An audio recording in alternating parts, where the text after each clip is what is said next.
How did this happen? September 1939, German forces marched into Poland. The world was once again at war. World War II had begun, led by Germany's Chancellor Adolf Hitler. It would become the deadliest conflict in human history. How did it start? Let's go back to the beginning. After losing World War I, Germany was left humiliated and broken. Many Germans felt betrayed by their own government.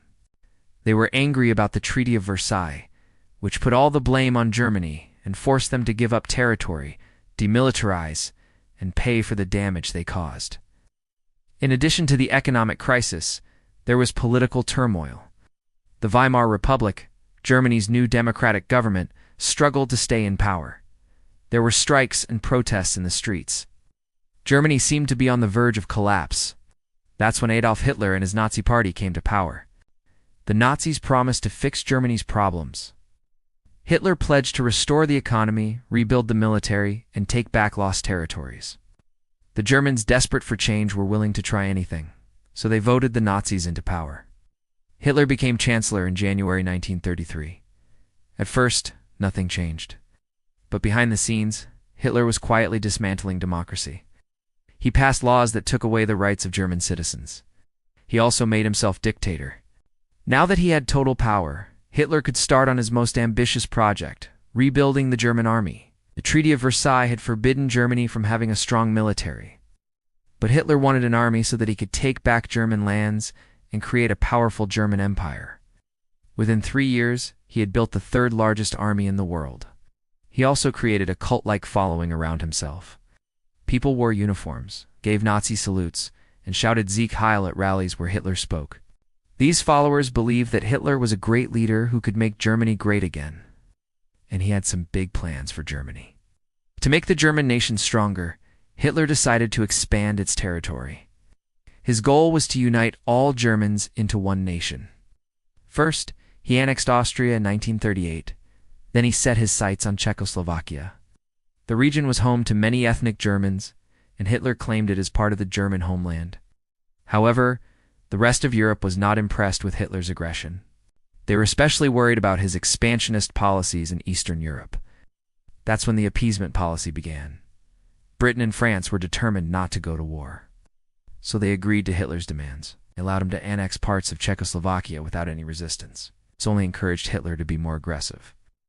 In August 1939, he and Soviet leader Joseph Stalin signed a non-aggression pact. The next month, he invaded Poland. Britain and France declared war. They had obligations to defend Poland, and they needed to do something. Hitler's plan called for a quick and decisive victory. He wanted to crush Poland before the French and British could get involved. He ordered the German army to attack from the west. The plan was to sweep through the country and meet up with the Soviet troops coming from the east. Together, they would divide Poland between them. The German attack caught the Poles off guard. With little time to react, they fell back on their defensive plans. This strategy worked for a while, but eventually the Germans broke through the lines and headed for Warsaw. On September 27th, after just 17 days of fighting, the Polish army surrendered. Germany had won its first battle of World War II, but this was just the beginning. Over the next few months, Germany would conquer Denmark, Norway, the Netherlands, and France. To do this, they used a new style of warfare called Blitzkrieg, or lightning war. This involved fast-moving armored columns and air support that would quickly break through enemy lines and then consolidate gains. Ow. It was a highly effective strategy that left other countries unable to resist. By June 1940, most of Europe was under German control. Only Britain stood in Hitler's way. He had hoped that Britain would come to negotiate peace terms, but Prime Minister Winston Churchill refused to back down. Instead, Churchill continued to wage war against Germany. He formed the Royal Air Force into a powerful weapon. They shot down German bombers and fighter planes every day. This gave the British time to build up their defenses on the ground. They created trenches, gun emplacements, and observation towers. Eventually, Germany would overrun Belgium, but Britain remained safe. British were able to hold out because they had the Royal Air Force. But Germany's appetite for conquest had not yet been satisfied. Next, Hitler set his sights on the Soviet Union. The plan was called Operation Barbarossa. Hitler thought that the Soviet Union would be easy to defeat. He underestimated the size of the Red Army and the vastness of the Soviet Union. Still, The German army moved forward in June 1941. At first, everything went according to plan. The Germans captured cities and pushed deep into Soviet territory. But then something unexpected happened. The winter was harsher than anyone expected. Temperatures dropped to 40 degrees Fahrenheit. German tanks broke down in the cold weather. The soldiers weren't prepared for the harsh conditions. Meanwhile, the Soviets regrouped and fought back. By December, the tide had turned. The Soviets pushed the Germans back. The Wehrmacht had never retreated before. They didn't know how to do it. So they just kept fighting until they were defeated. Throughout the war, the German regime was committing horrific crimes against humanity.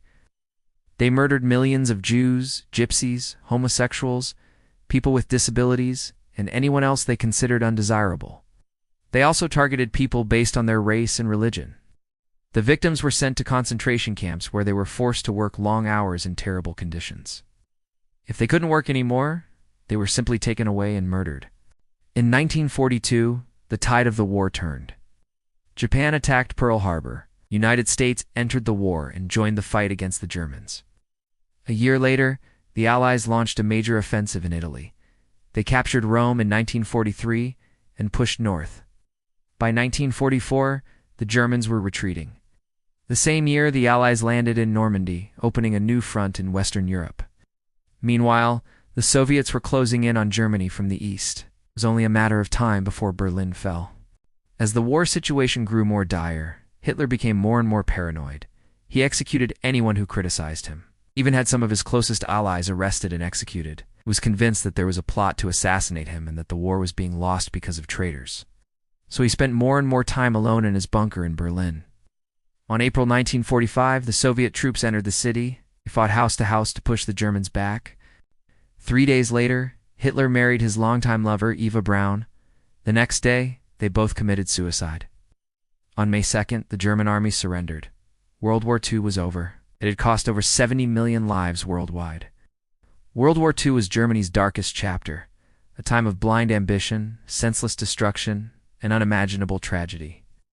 But from the ashes of defeat, Germany would one day rebuild into a very different nation. So what do you think? How did this happen? Germany went from being a great power to causing the biggest war in human history and ending up completely defeated. Does anyone have the answer?